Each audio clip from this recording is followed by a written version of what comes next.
আফ্রিকার জঙ্গলে বসেছিল এক সুন্দরী তরুণী।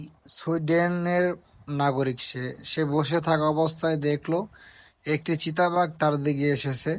সে তাকিয়ে দেখলো যে চিতাবাঘটা বেশি ভয়ঙ্কর না, সেজন্য সে চুপ করেছিল এবং চিতাবাঘটি আসার পরে একটু আদর তার গায়ের সাথে লাগার কারণে সে আদর করা শুরু করলো, যার ফলে চিতাবাঘটিও আদর পেয়ে ওখানে বসে পড়লো। মেয়েটির চোখে ভয় না পেয়ে সাহসিকতার মাধ্যমে বাঘটিকে হ্যান্ডেল করলো। এ দেখে নেটিজেনরা অনেকে মন্তব্য করছেন যে মেয়েটি এটা করা উচিত হয়নি, কারণ এই হিংস্র প্রাণী যে কোনো মুহূর্তে হিংস্র হয়ে যেতে পারে। কিন্তু অনেকে আবার বলেছে যে মেয়েটির অনেক সাহস আছে, সে সাহসের সাথে হ্যান্ডেল করেছে। আসল কথা হলো কি, প্রকৃতির যে মায়া, সেই মায়াটা হয়তো এই দুজনের মধ্যে মিশ্রিত হয়ে গেছে এবং এখানে ভালোবাসার কাছে দুটি জিনিসই এক সাহসের মন্ত্র হিসেবে দাঁড়িয়ে আছে। তাই প্রকৃতিকে যারা ভালোবাসে তারা এগিয়ে যাবে।